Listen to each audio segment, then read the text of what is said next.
2 வருஷம் ஆச்சு சித்திர திருவிழா பார்த்து. ஓட்டு போட வந்த கையோட சித்திர திருவிழாவையும் பார்த்தாச்சு. என்னதான் வெளிநாட்டுல போய் ஏகப்பட்ட உணவு வகைகள் சாப்பிட்டாலும் நம்ம திருவிழா கடைகள்ல கிடைக்கக்கூடிய டெல்லி அப்பளத்துக்கும் மிளகா பஜ்ஜிக்கும் உருளைக்கிழங்கு மசாலாவுக்கும் காலிஃபிளவர் பக்கோடாவுக்கும் ஈடாகுமா? மதுரையில மட்டும்தான் அழகர் இறங்குவார்னு நிறைய பேர் நினைச்சிட்டு இருக்கீங்க. வைகையாறு பாயக்கூடிய சோழவந்தான், மானாமதுரை, பரமக்குடி, அழகன்குளம், இப்படி வைகையாறு பாயக்கூடிய எல்லா இடங்கள்லயுமே அழகர் இறங்குவாரு. மானாமதுரை ஆத்துக்குள்ள நுழைஞ்ச உடனேயே அப்பளம் வாங்கி சாப்பிட ஆரம்பிச்சிட்டோம். அப்பா என்ன டேஸ்ட்! சுட சுட அப்பளத்தோட ஒரு மசாலா பொடி வேற போட்டு கொடுப்பாங்க. ரொம்ப சூப்பரா இருக்கும். சின்ன வயசா இருக்கும் போது அம்மா அந்த பாக்கெட் எல்லாம் தனியா விக்குது பாருங்க, எனக்கு வாங்கி தரீங்களா, வீட்டுல பொரிச்சு தரீங்களான்னு கேட்பேன். அவ்வளவு பெரிய பாத்திரத்துக்கு எங்க போறதுன்னு கேட்டு என்னை ஏமாத்துவாங்க. ஆனா இப்ப சொல்லுவேன், ஏமா அதை உடைச்சு போட்டு கூட பொரிக்கலாமே, ஏமா சின்ன வயசுல ஏமாத்துனீங்கன்னு கேட்பேன். எங்க அம்மா சின்ன ஸ்மைலோட கிளம்பி போயிருவாங்க. நல்லா புடிச்சதெல்லாம் வாங்கி சாப்பிட்டுட்டு ராட்டினம் சுத்துறதுக்கு ரெடி ஆயிட்டோம். சைட்ல எல்லாம் பாத்தீங்கன்னா நிறைய திருவிழா கடைகள் இருந்தது. ரிங்கு தூக்கி போட்டு பொருள்லாம் எடுப்போம்ல, அந்த கடைகள்லாம் இருக்கு பாருங்க. பார்க்கவே ரொம்ப சந்தோஷமா இருந்தது.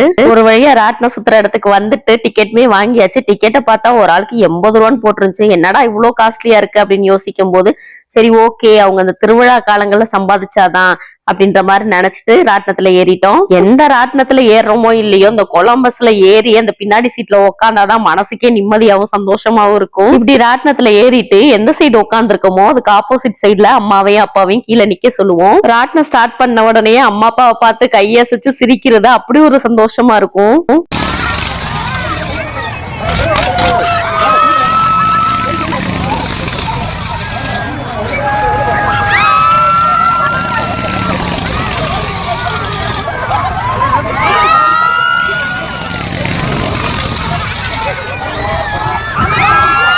வீட்டுல இருந்து கிளம்பும் போதே நானும் என் தங்கச்சியும் பேசிக்குவோம். இந்த ராட்டினத்துல எவ்வளவு கூட்டமா இருந்தாலும் கண்டிப்பா ஏறணும் அப்படின்னு சொல்லிட்டு டிசைட் பண்ணி வச்சுக்குவோம். டிசைட் பண்ண மாதிரியே எல்லா ராட்டினத்திலயுமே ஏறியாச்சு. இப்ப என் பிள்ளைங்களும் ராட்டினத்துல ஏறிட்டு என் பையன் பால் கேட்டுட்டு இருந்தான். புடிச்சதெல்லாம் வாங்கி சாப்பிட்டுட்டு புடிச்ச ராட்டினத்துல எல்லாம் ஏறி சுத்திட்டு புடிச்ச பொருள் எல்லாம் வாங்கிட்டு வந்து டயர்டாயி உட்காந்தாச்சு. என்னங்க துபாயில குளோபல் வில்லேஜ், இதுதாங்க எங்க ஊரு குளோபல் வில்லேஜ்ன்ற மாதிரி அவ்வளவு பெருமையாவும் சந்தோஷமாவும் இருந்தது.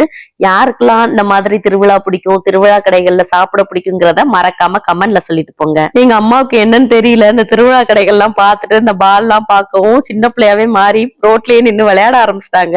எங்களுக்கு பார்க்கவே சந்தோஷமா இருந்தது. எல்லா வேலையும் முடிச்சுட்டு கார்ல ஏற போனா என் பையன் அப்பதான் எங்க அப்பா கிட்ட வந்து, தாத்தா அங்க ஒரு மீன் தொட்டி இருந்தது, அதுல ஏதோ கேம் மாதிரி வச்சிருக்காங்க, அதை விளையாட போகணும்னு சொல்லிட்டு எங்க அப்பாவை இழுத்துட்டு போயிட்டான். மறுபடியும் அங்க இருந்து நடந்து போய் ரிங்கு போட ஆரம்பிச்சிட்டான். 5 ரிங்கு 50 ரூபாய்க்கு கொடுத்தாங்க. அந்த ரிங்க வந்து அந்த மீன் தொட்டியில கரெக்டா தூக்கி போட்டோம்னா அந்த உயிரோட இருக்க மீனோட நம்ம வாங்கிக்கலாம். 100 ரூபாய்க்கு வாங்கி 10 ரிங்கு போட்டு பார்த்தா எதுவுமே மீன் தொட்டியில சரியா விழுகலைன்னு அழுக ஆரம்பிச்சிட்டான்.